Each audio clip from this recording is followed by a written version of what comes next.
Buenas tardes a todos y bienvenidos a nuestro nuevo webinar sobre biomarcadores, acelerando diagnósticos y guiando tratamientos. Nuestra presentadora es la doctora Aida Bertolí Abella, jefa de análisis de datos e investigación en Centogene. Durante el webinar nos va a hablar una breve introducción sobre Centogene, biomarcadores en enfermedades genéticas, biomarcadores en la práctica clínica, clasificación de variantes genéticas y biomarcadores, LISO-GB1 en la enfermedad de Gaucher, biomarcadores y caracterización de enfermedades relacionadas. Durante el webinar podéis ir escribiendo vuestras preguntas y al final de la presentación las vamos a responder. Este webinar promete mucho, así que empecemos. Adelante, Aida. Esto nos da o nos sirve de herramienta fundamental para ofrecer nuestro trabajo, nuestro diagnóstico genético a los pacientes. También esta es la base para ayudar a las compañías farmacéuticas a desarrollar nuevos medicamentos. Tenemos un amplio portafolio, uno de los más amplios en el mundo, con más de 6.500 genes. Y además tenemos 10 biomarcadores que están comercializados, muchos más en desarrollo. Comenzamos con la parte de los biomarcadores en enfermedades genéticas. Y para esto queremos comenzar desde un punto de vista bien sencillo. ¿Qué es un biomarcador? Pues podemos decir que un biomarcador es una sustancia que es posible de rastrear, que es posible de medir y que se puede evaluar como un indicador de procesos biológicos y además de procesos patológicos. También podemos con él ver las respuestas a medicamentos.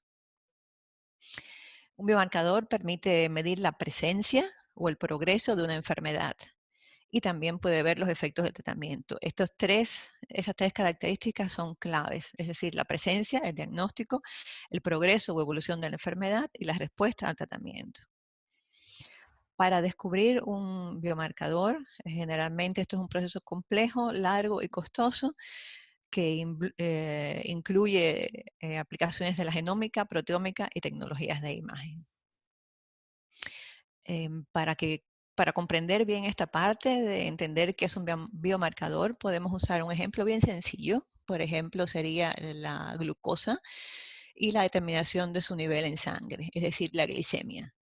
Esto casi todos los médicos lo han usado alguna vez en su vida para examinar a un paciente. Cuando determinamos la glicemia en sangre, por ejemplo, podemos determinar si el paciente es diabético o no, aunque la glicemia tiene una especificidad muy baja, es decir, hay otras muchas causas que causan alteraciones en el nivel de glucosa en sangre. El médico se puede guiar por este parámetro para decidir si un paciente, por ejemplo, necesita insulina y cuánta insulina necesita. Es decir, esto sería, lo podríamos considerar como un biomarcador. ¿Cuándo podemos usar un biomarcador? Pues un biomarcador que es específico, por ejemplo, se puede usar para hacer un diagnóstico diferencial. Se pueden usar también para testar grandes cohortes de pacientes que tienen riesgo de cierta enfermedad. Esto permite una identificación certera de estos pacientes. Para el monitoreo de la enfermedad, para la medición de la respuesta al tratamiento, para guiar este régimen o este tratamiento y para seguir al paciente.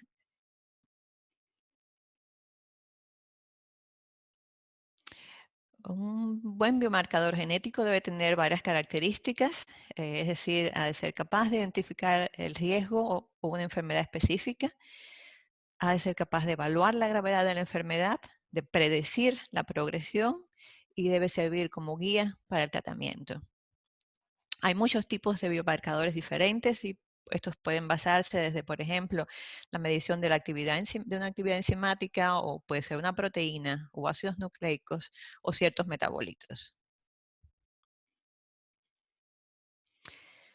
¿Cómo podemos descubrir un biomarcador? Para esto, la base principal es tener una buena cohorte de pacientes bien caracterizados con fenotipo y genotipo conocido. Y además una cohorte de controles. A partir de sangre de ambos grupos se pueden aislar las células y pasar todo el proceso de laboratorio de análisis metabolómico y proteómico. Y finalmente el data mining, es decir, análisis de estos datos y llegar al perfil bioquímico del paciente o de los pacientes y el perfil bioquímico de los controles. Y idealmente estamos buscando por un compuesto, es decir, un biomarcador que esté claramente, se comporte de manera claramente diferente entre el grupo de controles y el grupo de pacientes. Después de un proceso de validación, que generalmente es largo y muy estricto, se procede a la comercialización del biomarcador. ¿Cómo podemos aplicar, una vez que tenemos ya el biomarcador determinado, cómo podemos aplicarlo en el diagnóstico de los pacientes?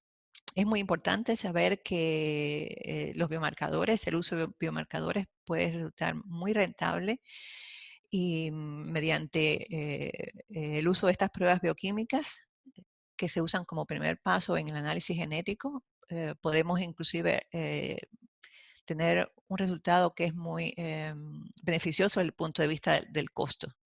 Es decir, no hay que realizar en muchos casos la prueba genética como tal. Si aquí comenzamos por el comienzo del diagrama, vemos que partimos de sangre, que la muestra ideal es la sangre seca en la tarjeta de filtro, en Centocard. En caso de mandar en caso de tener sangre del paciente, lo ponemos en tarjeta de filtro. De ahí se hace un test enzimático. Es muy importante además tener una enzima de control, es decir, en la misma muestra se determina la enzima problema y la enzima control. Y si está disponible también se hace un biomarcador. En el caso de ser normal, ven por ejemplo la barra verde, esto lleva directamente a un informe o resultado.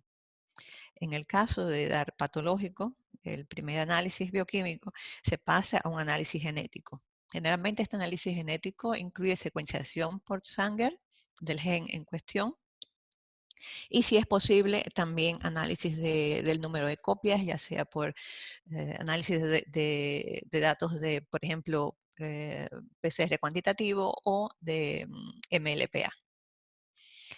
Si este es anormal, se reporta también en el informe.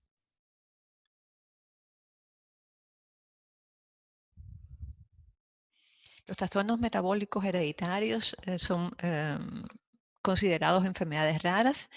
Sin embargo, hay más de 350 millones de personas en todo el mundo que sufren enfermedades raras. Se dice que uno de cada entre 800 a 2.500 nacimientos tienen algún tipo de trastorno metabólico hereditario. El 50% además de las enfermedades raras que afectan a los niños y el 30% de estos no verá su quinto cumpleaños.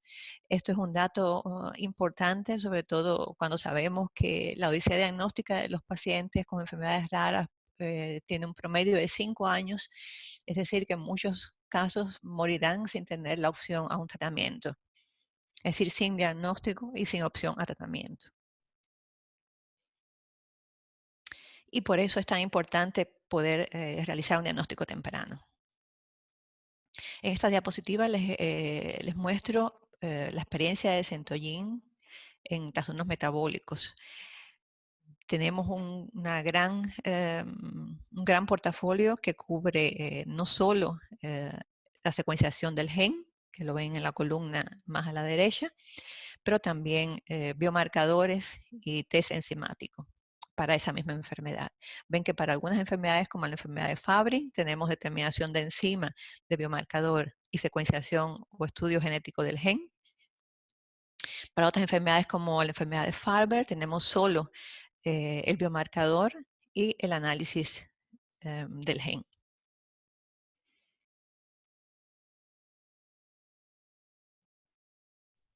Especialmente en trastornos de almacenamiento lisosomal, Centollín tiene una gran experiencia con miles de pacientes estudiados. Aquí vemos 5 de nuestros biomarcadores que están usados en enfermedades lisosomales.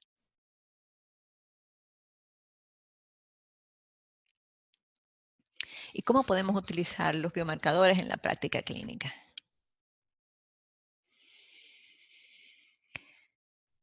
En el 2015, el Colegio Americano de Genética y Genómica Médica emitió pautas por las que seguían los laboratorios de genética en el mundo. Y en estas pautas dice que todo estudio genético, de ser posible, ha de estar respaldado por estudios funcionales que avalen el efecto de la variante genética detectada. La aplicación de las pruebas bioquímicas y de biomarcadores en Centogene usa esta recomendación de manera muy eficiente, porque al momento que detectamos una variante genética, ya sea por un panel, secuenciación en Sanger, por secuenciación del exoma o por secuenciación del genoma, podemos pasar inmediatamente a validar el efecto de esta variante mediante estudios de biomarcadores o estudios bioquímicos. Es decir, los resultados genéticos están complementados con los estudios de biomarcadores y de enzimas.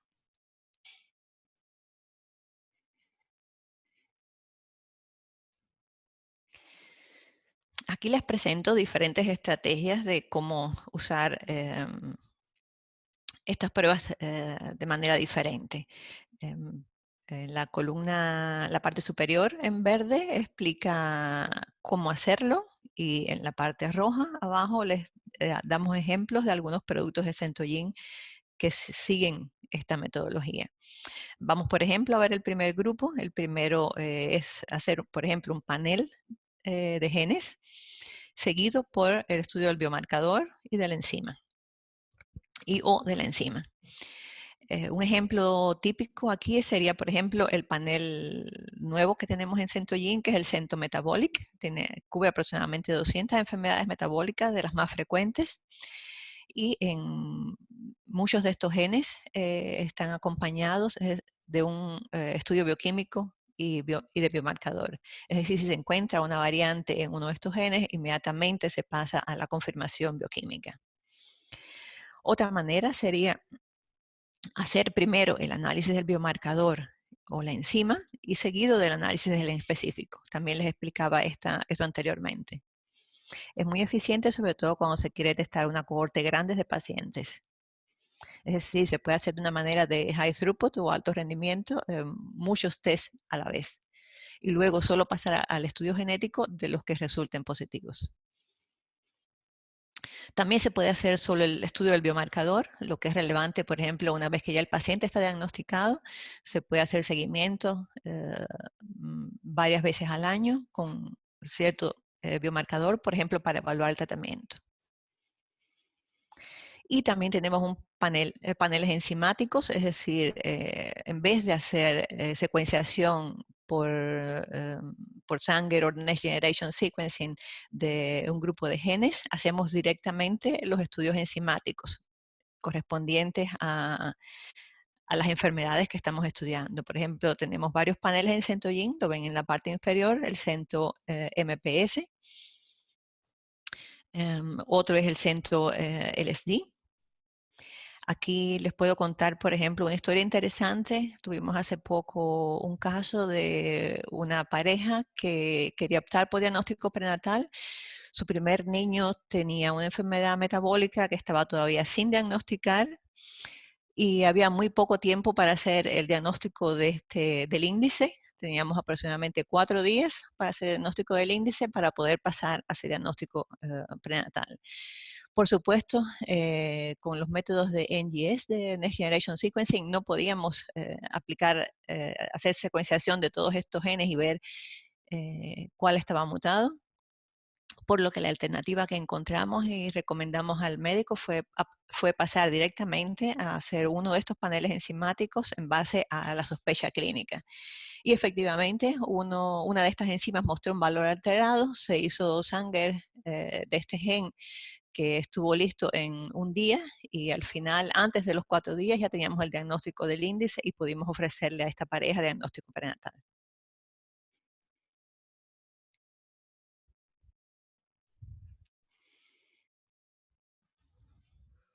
Entonces, ¿cuándo podemos usar estas pruebas? Lo podemos usar sobre todo cuando hay un trastorno o sospecha de un trastorno metabólico, cuando hay síntomas que están superpuestos y el diagnóstico diferencial es muy amplio o muy difícil, cuando hay resultados anormales del cribado de recién nacido, por ejemplo, en niños que están en la unidad de cuidados intensivos neonatales con sospecha de enfermedades metabólicas o neurológicas,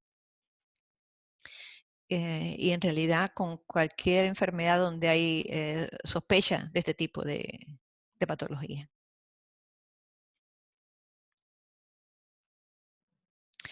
¿Qué biomarcadores y enzimas están incluidos en el Centro Metabolic? Y también están disponibles, por ejemplo, después de un análisis de exoma o de genoma. Aquí tenemos algunos ejemplos de pruebas de enzimas complementarias que ofrecemos en Centogene. Esto lo pueden consultar en cada momento para saber si la prueba está disponible o no. En total tenemos más de 25 enfermedades cubiertas.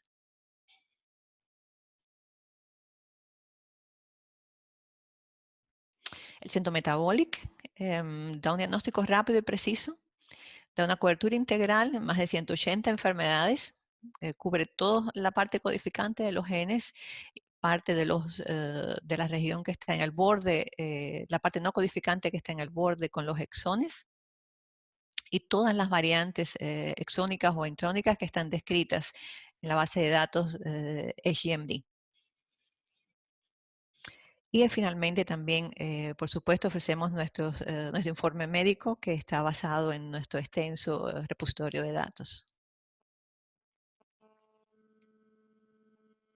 ¿Cómo podemos usar los biomarcadores en la clasificación de variantes genéticas? Aquí le mostramos un ejemplo, es un reporte de un caso que publicamos recientemente, el año pasado, en Centogene, y esto es solo un ejemplo. Quisiéramos tener biomarcadores y metabolitos que pudiéramos medir para cada gen o cada enfermedad. Este es un ejemplo con Niemann-Pick. Les cuento que era un caso índice que tenía sospecha de Niemann-Pick. Se procedió a secuenciación por Sanger de los 3 genes. Y se encontraron 2 variantes heterocigotas de tipo de cambio de sentido, y que estas variantes eran completamente nuevas, no se conocían. Y inicialmente su clasificación correspondía a una variantes de significado incierto. El DNA de los padres no estaba disponible, por lo que tampoco sabíamos la fase de las variantes, si se encontraban en posición cis o trans.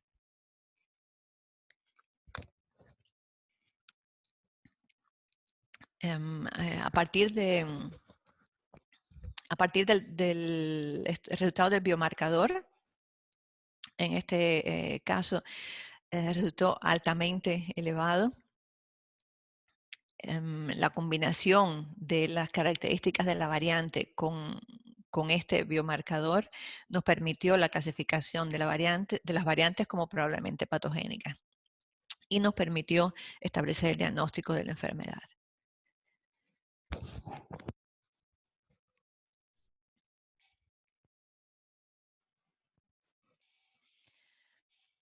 Aquí les pongo el ejemplo de cómo se ven las variantes por secuenciación con Sanger, las características, las predicciones de cada variante. Y lo más interesante, el gráfico a la derecha, donde se muestran los niveles de biomarcador.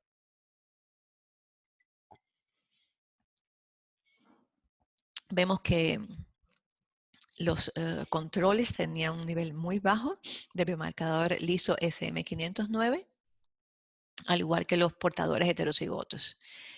Los pacientes homocigotos tenían una medida de biomarcador bastante elevada. Ven que aproximadamente la media es alrededor de 5 nanogramos por microlitros. Nuestro paciente está representado con el punto rojo. Este es el paciente que tenía 2 variantes heterocigotas que les comentaba que eran de cambio de sentido y que hubieran sido clasificadas como variantes de significado incierto si no hubiéramos tenido el biomarcador.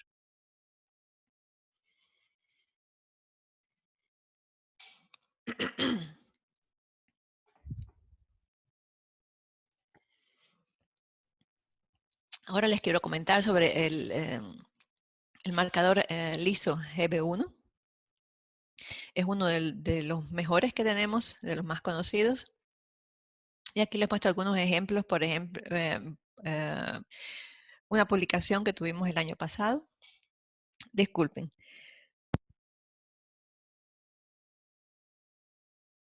Esta publicación mostró el uso del biomarcador liso-GB1 y cómo este puede apoyar el tratamiento en grupos de pacientes, ya que podíamos monitorear la respuesta al tratamiento.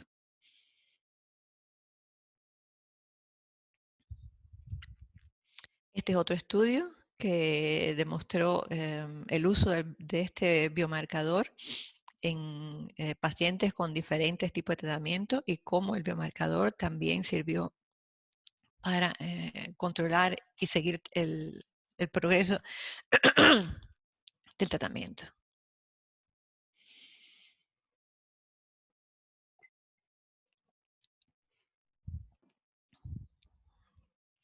Aquí hay otro ejemplo para mostrarles cómo se comportan los controles saludables, los portadores, los pacientes con enfermedad de Gaucher y pacientes con otras enfermedades lisosomales. Ven claramente que todos los pacientes con enfermedad de Gaucher presentan un valor de biomarcador por encima de 12 nanogramos por mililitro. En la gráfica de la derecha vemos que no hay diferencias significativas entre pacientes masculinos y femeninos. Con esto se ha concluido que este biomarcador tiene una sensibilidad del 100% y una especificidad de cerca del 100% también.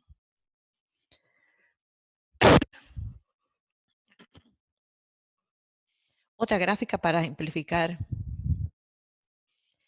el uso del biomarcador en el monitoreo de la progresión de la enfermedad y la eficacia del tratamiento.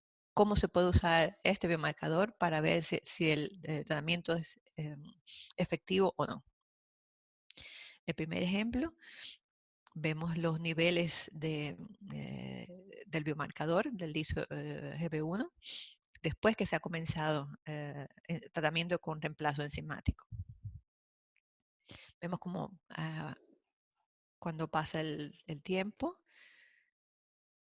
todos los valores de biomarcador van bajando en los diferentes pacientes. Estas gráficas explican aproximadamente el mismo fenómeno en grupos diferentes de pacientes. De nuevo, aquí mostramos el liso GB1, el biomarcador para Gaucher. En el primer grupo ven que hay 359 pacientes, todos con un nivel elevado del biomarcador, que es claramente diferenciable de los portadores y de los controles. Y esta gráfica ejemplifica cómo el biomarcador se mueve en dependencia de complicaciones clínicas.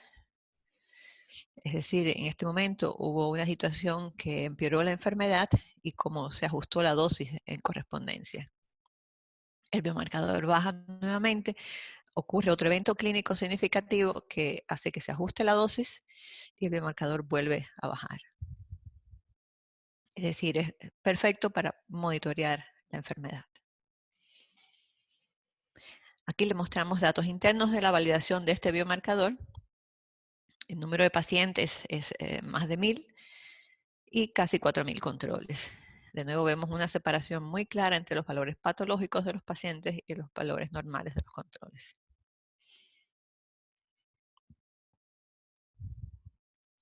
Este es otro gráfico para ilustrar cómo, por ejemplo, a través del tiempo, en un grupo de pacientes que se hicieron mediciones durante un tiempo y el biomarcador se mantuvo aproximadamente dentro del mismo rango, es decir, estable.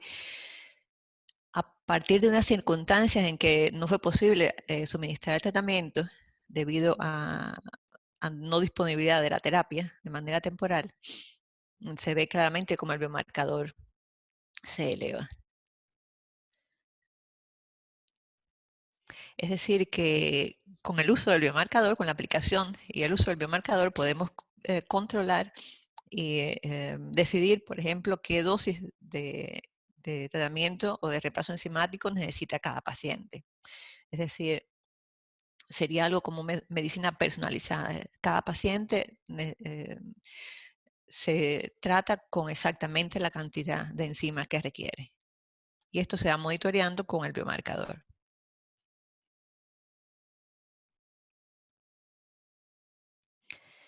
¿Cómo los biomarcadores pueden caracterizar enfermedades relacionadas?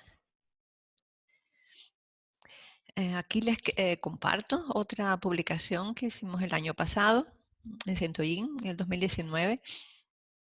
Fue una publicación muy interesante con una caracterización clínica, genética y bioquímica de la cohorte más grande de pacientes conocidos hasta ahora, confirmados genéticamente con el síndrome de fibromatosis hialina. Es importante saber que este síndrome muestra manifestaciones clínicas que pueden sobrelapar o confundir con los síntomas de enfermedad de Farber. Aquí teníamos una cohorte de pacientes, como les explicaba, claramente caracterizados desde el punto de vista clínico y genético. Se establecieron las variantes que tenía cada uno de estos pacientes, un grupo de 19 pacientes. Y se realizaron estudios bioquímicos para tratar de descubrir biomarcadores, es decir, a través del análisis metabolómico, descubrir biomarcadores que pudieran usarse para esta enfermedad.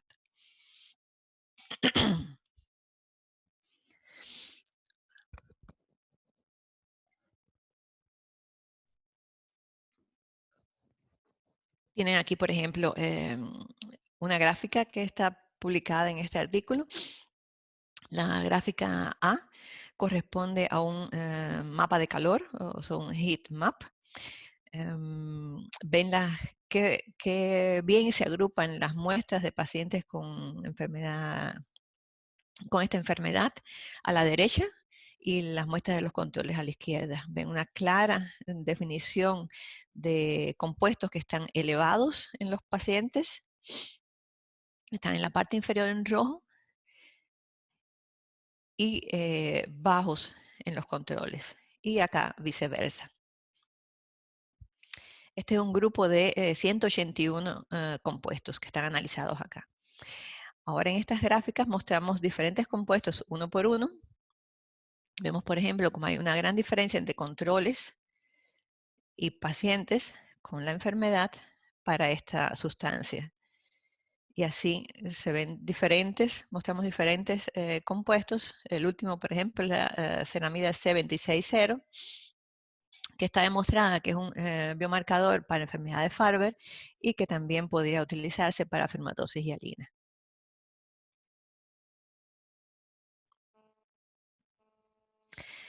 En estos tres gráficos mostramos también los resultados de este análisis metabolómico. El primero es, por ejemplo, un análisis de componentes principales.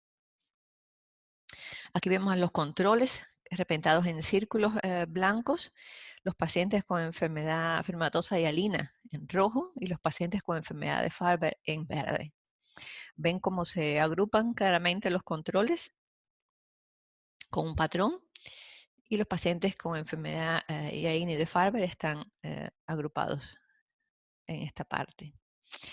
Cuando vamos a un estudio más específico, vemos de nuevo que los controles están claramente agrupados y los pacientes. Este es el método de agrupamiento jerárquico y muestra el perfil bioquímico diferente que tienen estas muestras. Ahora hay que analizar compuesto por compuesto y un sumario se aparece en este diagrama donde 268 compuestos, por ejemplo, eran específicos para la enfermedad de Farber. Y había 81 compuestos que estaban compartidos entre los dos. Ahora, el próximo paso sería analizar uno por uno todos estos compuestos hasta encontrar el biomarcador ideal. Bueno, pues vamos ya a la parte final, a la parte de resumen. Queremos concluir esa parte resumiendo que, por ejemplo, con la metabolómica podemos ofrecer es una herramienta que nos permite hacer la interpretación de los datos del exoma y del genoma, especialmente cuando se usa sangre seca en tarjetas de filtro. ¿Por qué especificamos esto? Pues por supuesto, no podemos pasar a hacer ningún análisis de bioquímica o de biomarcador si la muestra que nos suministran es DNA o ADN listo para usarse. Es decir, necesitamos sangre, que la muestra sea sangre, y especialmente sangre seca en tarjeta de filtro, para poder, que es como se ha estandarizado el método, para poder realizar estas pruebas. La segunda parte es el uso del biomarcador en la clasificación e interpretación de las variantes genéticas. Es decir, puede ser un gran aliado y la presencia de niveles patológicos de un biomarcador conlleva directamente a la clasificación de una variante como al menos probablemente patogénica. También les he mostrado cómo podemos usar la metabolómica y los biomarcadores para el diagnóstico y el seguimiento de las enfermedades. Y también como con los últimos ejemplos, como la metabolómica nos puede ayudar a comprender la fisiopatología de las enfermedades y a identificar targets, objetivos o dianas principales para efectuar un tratamiento.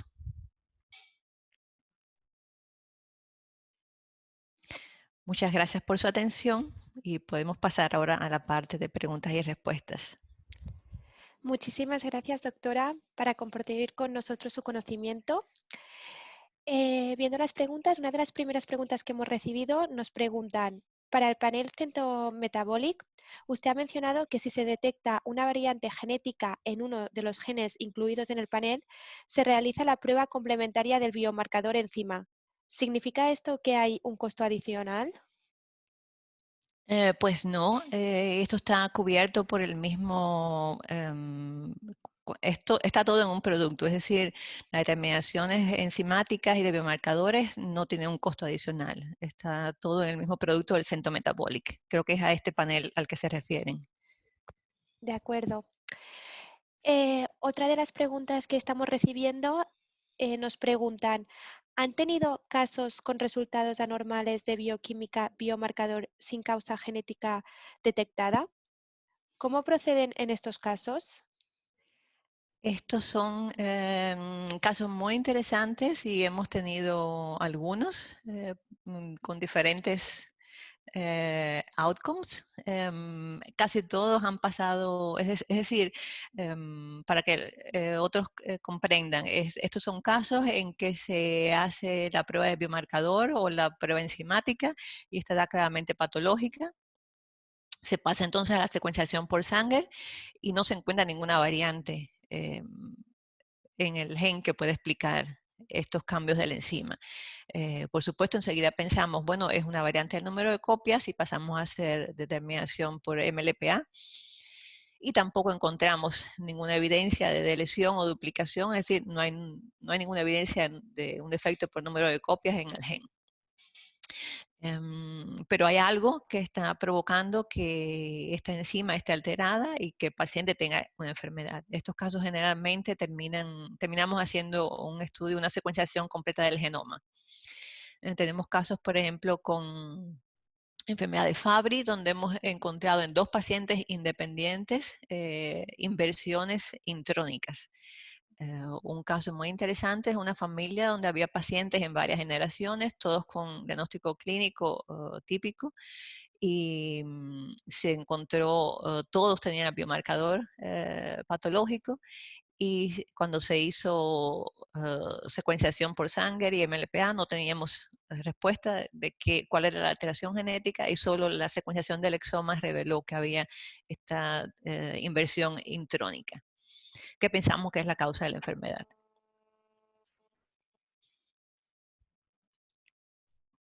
Hay otras preguntas que están llegando. Por ejemplo, nos están preguntando si se trabaja con algún programa de inteligencia artificial. No para el diagnóstico, pero sí lo estamos usando para el descubrimiento de nuevos biomarcadores. Como les comentaba, este es un proceso largo, es decir, hay que analizar todos los metabolitos de varias personas, de varios pacientes, y compararlos con los controles, y es un trabajo que lleva muchos pasos para al final llegar a 1 o 2 compuestos que son los que pasan a la parte de validación. Entonces sí estamos usando y pensamos poder usarlo más en el futuro. Es una prioridad de la compañía. También tengo otra pregunta de Yolanda de Diego, que nos dice que si se desarrollan en Centogene programas de investigación para encontrar nuevas enfermedades metabólicas. Por supuesto, esta es otra de las cosas que nos interesa. Muchos pacientes todavía se quedan sin diagnóstico después de hacerles todas las pruebas que tenemos a nuestro alcance, y la única manera de ayudar a esos pacientes es continuar con investigación y tratar de detectar cuál es la causa genética. Esto también nos interesa mucho, y tratamos de tener todos los datos de estos pacientes para poder hacer estudios que nos permitan descubrir las variantes genéticas que están causando la enfermedad. Generalmente son genes nuevos que no se conocen todavía, que no han sido asociados a enfermedades genéticas. Es decir, que en Centogene tenemos interés no solo por diagnosticar las enfermedades que ya se conocen, sino también por encontrar genes nuevos asociados a enfermedades genéticas. También me preguntan sobre el tipo de muestra que se puede enviar. Aquí les recomendamos que, por supuesto, sangre seca en papel. Tenemos nuestras tarjetas de filtro, se conocen como CentoCard, y se ofrecen de manera gratuita a los médicos que indican estas pruebas.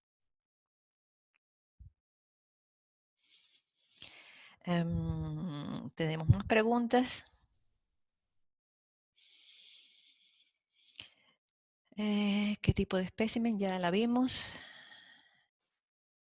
Hay otra pregunta sobre hiperplasia adrenal congénita. ¿Qué tipo cómo detectamos las variantes en enfermedades metabólicas en pseudogenes? Y cómo lidiamos, por ejemplo, con la hiperplasia adrenal congénita. Bueno, pues para esto tenemos métodos especiales, por ejemplo, secuenciación por Sanger con cebadores específicos que amplifican solo el gen y no el pseudogen. Generalmente se hacen procesos multi-step, varios pasos, para lograr el diagnóstico de estas enfermedades. Ofrecen un reto, es un reto a la manera, al momento de diagnosticarlo, por todos los problemas que ofrecen los pseudogenes. Algo que estamos también trabajando y que quizás pronto podamos usar es otros tipos de secuenciación que hacen que, en vez de tener lecturas cortas, tengamos lecturas más largas, y esto va a permitir evaluar estas variantes mejor y su origen, si vienen del gen o del pseudogen.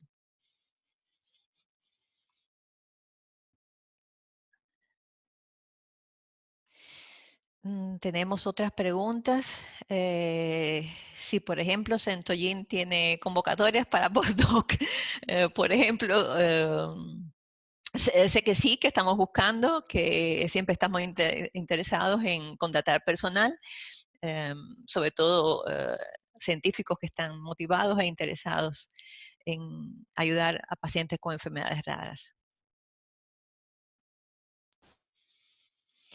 Em, Hay muchas preguntas, no sé si las voy a poder contestar todas. Tienen muchos pacientes a los que se les pide todo el panel Centometabolic. No tengo los datos exactos, es un panel nuevo, pero sí, creo que ha tenido bastante buena aceptación. Em, para datos exactos tendríamos que revisar nuestras bases de datos para ver exactamente cuántos pacientes para cuántos pacientes se ha ordenado este panel de Centometabolic.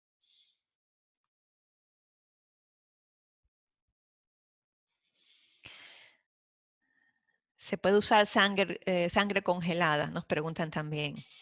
Pues normalmente se establece el método con una metodología, por ejemplo, la sangre está extraída de una manera, o está secada en papel, o está con cierto anticoagulante, y estas son siempre características muy importantes para los resultados.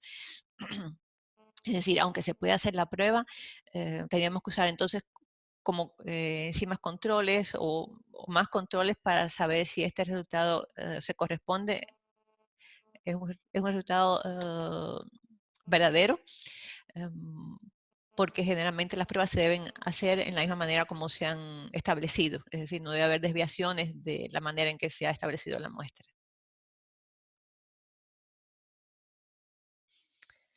Pues creo que estamos terminando, Elizabeth. Sí, muchísimas gracias, Aida, por su presentación y también a todos vosotros para conectaros al webinar. También comentaros que ahora semanalmente vamos a hacer webinars de estudio de caso, entonces estáis invitados a participar. Y bueno, ahora os vamos a dejar una encuesta para que nos digáis qué os ha parecido el webinar. Y bueno, os esperamos en el siguiente. Muchísimas gracias y cuidaros. Chao. Muchas gracias por acompañarnos.